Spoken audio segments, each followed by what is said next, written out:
Saat saya kuliah di Amerika, saya bertahan hidup salah satunya dengan menjadi seorang chef sushi di sebuah restoran sushi. Setiap pagi, bos saya menyiapkan sarapan pagi, nasi goreng spesial. Kemudian siang-siang sudah ada makanan lagi. Ketika mau pulang ada makanan lagi. Dan hampir tidak ada jeda makan dan makan sehingga tidak pernah sedetik pun merasa lapar. Jadi perut selalu merasa kenyang. Dan itu terjadi berminggu-minggu, berbulan-bulan, sampai saya lupa bagaimana rasanya lapar. Dan disitulah saya kehilangan kenikmatan untuk makan, karena lupa apa itu rasa lapar.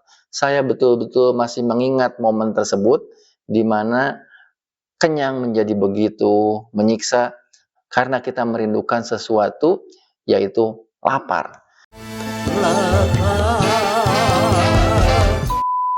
Jadi rasa lapar itulah yang menjadikan makanan menjadi lezat.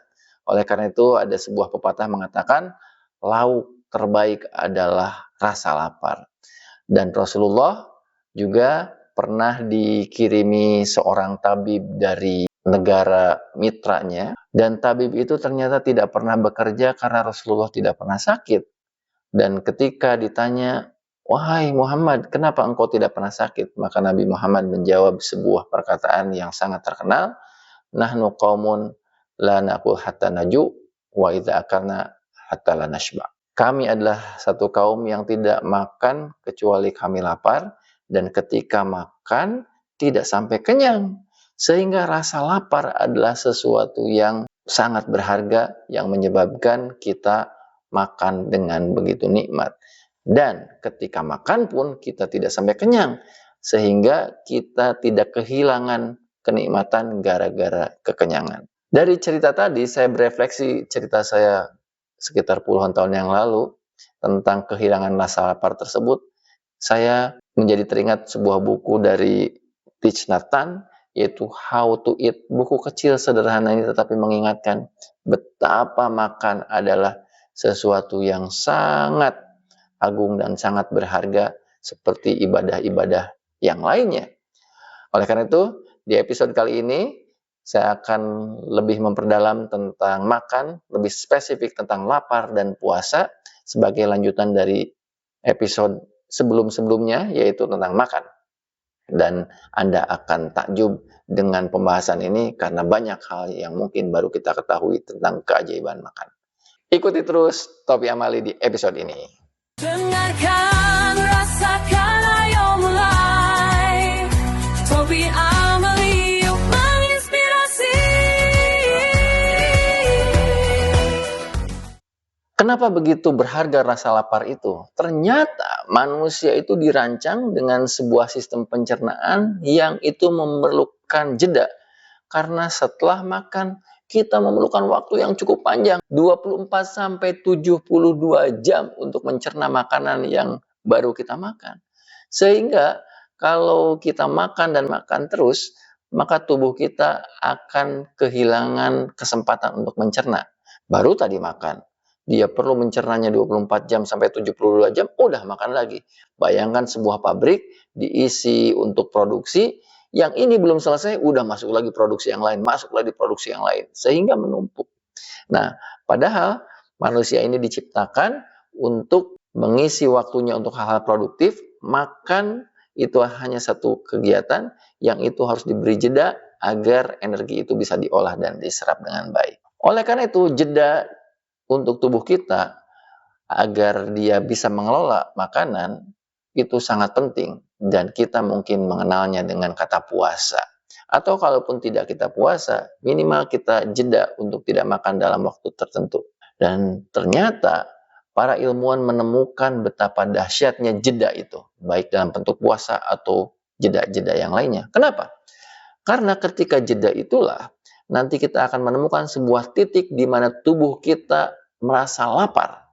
Dan ketika lapar, itu adalah sebuah sinyal ada sesuatu yang terjadi yang disebut dengan autofagi.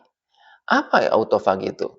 Autofagi adalah sebuah proses daur ulang di mana sel-sel sehat memakan komponen seluler yang rusak, tua, atau berbahaya. Ini adalah detoksifikasi alami yang membersihkan sel prakanker dan sel tua, meningkatkan regenerasi sel, serta meningkatkan kekebalan tubuh. Jadi, ketika kita lapar, maka sel-sel itu mencari makanan, dan ketika kita tidak kirim makanan, maka sel-sel ini akan memakan sel-sel prakanker atau sel-sel yang tua. Sehingga ketika kita merasa lapar, sebetulnya membiarkan tubuh kita untuk membersihkan dirinya sendiri. Jika rasa lapar itu kita artikan dengan panggilan untuk makan, maka makan lagi, maka sel-sel itu tidak punya kesempatan untuk memakan sel-sel yang rusak, karena dia terus di-feeding dengan makanan-makanan dari luar tubuhnya, yaitu dari yang masuk ke mulut kita. Oleh karena itu, jeda membuat tubuh kita kosong, membuat perut kita kosong, membuat kita lapar, membuat kita menjadi seperti seruling yang kosong. Karena kekosongan itu, seruling bisa ditiup dan membunyikan nada-nada yang merdu. Karena kita puasa, karena kita kosong, maka kita bisa punya vision, punya penglihatan yang lebih jernih. Kita menjadi merasakan bagaimana rasanya lapar untuk orang-orang yang kelaparan, maka tumbuhlah empati. Maka kita akan punya waktu untuk berpikir dan bersyukur tentang betapa berharganya makanan, maka kita akan semakin ridho terhadap takdir Allah. Bayangkan kalau setiap rasa lapar langsung dihantam oleh makanan yang dimasukkan ke mulut kita, maka tidak akan pernah ada jeda. Maka tubuh kita akan selalu isi, dan seruling itu akan terisi. Karena terisi, tidak kosong, maka seruling itu sulit dibunyikan. Oleh karena itu, dan berbagai hadis menyampaikan bahwa perut yang penuh akan membuat kita menjadi malas ibadah. Dan perut-perut yang kosong justru itu memberikan kesempatan untuk berefleksi. Begitu banyak para ulama yang mereka selalu mendawamkan untuk membuat perutnya tetap kosong agar jiwanya menjadi luas dan suara Allah masuk ke dalam dirinya. Tapi karena kebiasaan kita dikondisikan oleh iklan-iklan yang berseliweran di mana-mana, produk-produk makanan selalu menggoda, maka muncullah sebuah fenomena yang disebut dengan craving atau keinginan kuat untuk memenuhi rasa lapar tersebut. Jadi mungkin ketika kita puasa, menjelang buka puasa, kita dalam kondisi craving, maka akan ada yang disebut dengan lapar mata. Lihat ini pengen, kemudian beli, ditumpuk.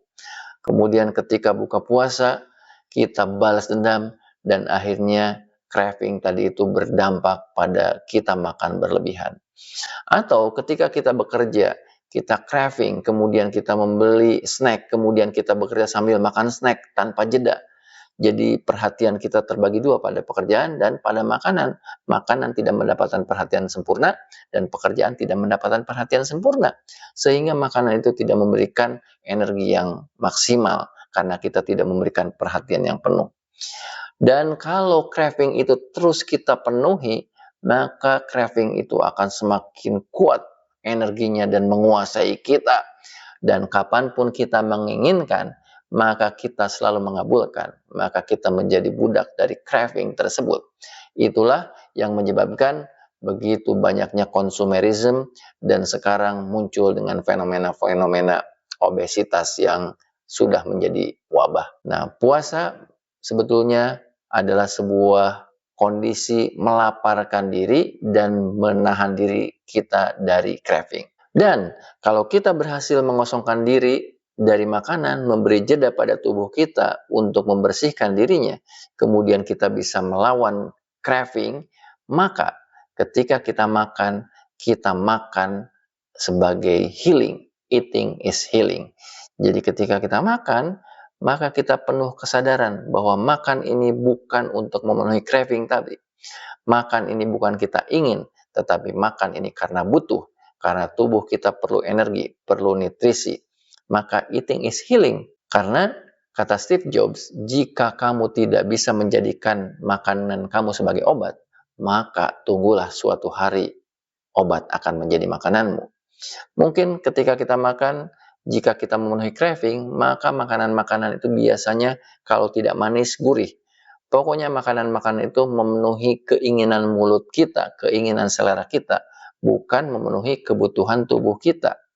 Sehingga mungkin kita enggan untuk menjadi enggan untuk makan makanan sehat karena mulut kita terbiasa yang manis dan yang gurih. Ketika diberikan paria atau pare yang pahit, kita menjadi enggan. Padahal di balik kepahitan itu ada nutrisi yang bagus. Kemudian brokoli, kemudian sayuran yang mungkin rasanya plain, itu menjadi tidak nyaman di mulut kita karena kita biasa memenuhi cravingnya. Sehingga kita tidak ingin dan tidak mau memilih makanan-makanan yang sebetulnya obat buat tubuh kita. Sampai suatu ketika, karena kita tidak mau makanan yang sehat, suatu ketika kita sakit dan akhirnya obat jadi makanan kita.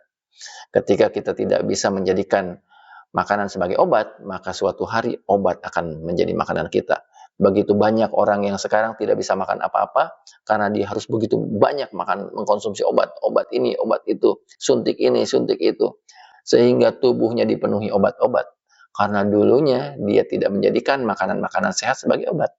Akhirnya di akhir hidupnya dia menjadikan obat sebagai makanan. Nauzubillah min dzalik. Oleh karena itu, di momen bulan Ramadan ini ingatlah bahwa rasa lapar itu adalah sebuah anugerah. Kita tidak usah menunggu waktu buka, tetapi nikmati rasa lapar itu. Bayangkan bahwa jutaan sel-sel dalam tubuh kita sedang bekerja menghilangkan sel-sel prakanker dan sel-sel yang sudah tua. Biarkan dia bekerja. Jangan pikirkan, jangan craving untuk makanan. Jangan biarkan kita craving dan akhirnya lapar mata dan mengumpulkan banyak makanan untuk dimakan buka nanti. Tapi nikmati craving tersebut, nikmati rasa lapar tersebut, sampai nanti azan maghrib bergema, berkumandang, kita makan dan kita pilih makanan-makanan yang sehat, agar makanan-makanan yang sehat itu menjadi obat buat tubuh kita. Sehingga tidak pernah kita nanti ke depan mengkonsumsi obat sebagai makanan kita. Dan insya Allah dengan puasa ini kita akan menjadi sehat. Sumu tasihu. Berpuasalah, maka kalian akan sehat. Di bagian terakhir saya akan memberikan tips bagaimana agar kita bisa menahan diri dari craving, agar kita bisa menikmati rasa lapar, dan agar setiap makan menjadi obat buat kita. Simak terus di Topi Amali. Tips praktis penuh arti, belajar hidup dengan hati. Inilah 3 tips agar kita tidak craving selama kita menikmati rasa lapar. Yang pertama adalah konsumsi protein dan serat ketika kita sahur. Jadi misalnya perbanyak makan telur, tempe, ya kacang-kacangan. Karena dengan protein tersebut gula darah kita akan stabil, tidak naik turun secara drastis karena craving diakibatkan oleh gula darah yang naik turun secara drastis. Yang kedua, tidur yang cukup. Setelah tarawih langsung tidur.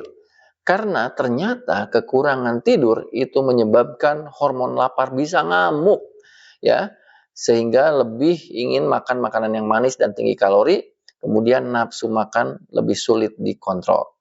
Oleh karena itu, tidur yang cukup. yang ketiga, Adalah kelola emosi, karena craving sebetulnya bukan masalah perut, tetapi masalah emosi. Kita lihat banyak orang-orang yang ngemil, kemudian yang lapar mata, sebetulnya mereka mengalihkan stres dalam hidup ke dalam makanan. Dan dengan begitu, maka dia merasa makanan bisa menutupi cravingnya, tetapi sebetulnya dia kalah oleh cravingnya dan dia akan mengalami siklus yang sama. Setiap stres akan ke makanan. Oke, jadi lakukan itu. Yang pertama, sarapan atau sahur tinggi protein, kemudian tidur yang cukup, dan kelola emosi yang stabil dengan membaca Quran, kemudian dengan sholat yang khusyuk, sehingga tidak akan muncul craving. Mudah-mudahan di bulan Ramadan kali ini, tahun depan dan tahun depan seterusnya, atau di saum-saum sunnah kita bisa merasakan lapar sebagai sebuah proses jeda yang itu di mana tubuh kita sedang bekerja untuk memperbaiki tubuh kita. Sehingga kita tidak muncul craving, dan ketika berbuka puasa, kita makan dengan khusyuk dan menganggap makan itu sebagai obat buat kita. Sehingga kita tidak harus menjadikan obat sebagai makanan di ujung hidup kita. Demikian, terima kasih. Selamat berpuasa dan sampai jumpa di Topi Amali berikutnya.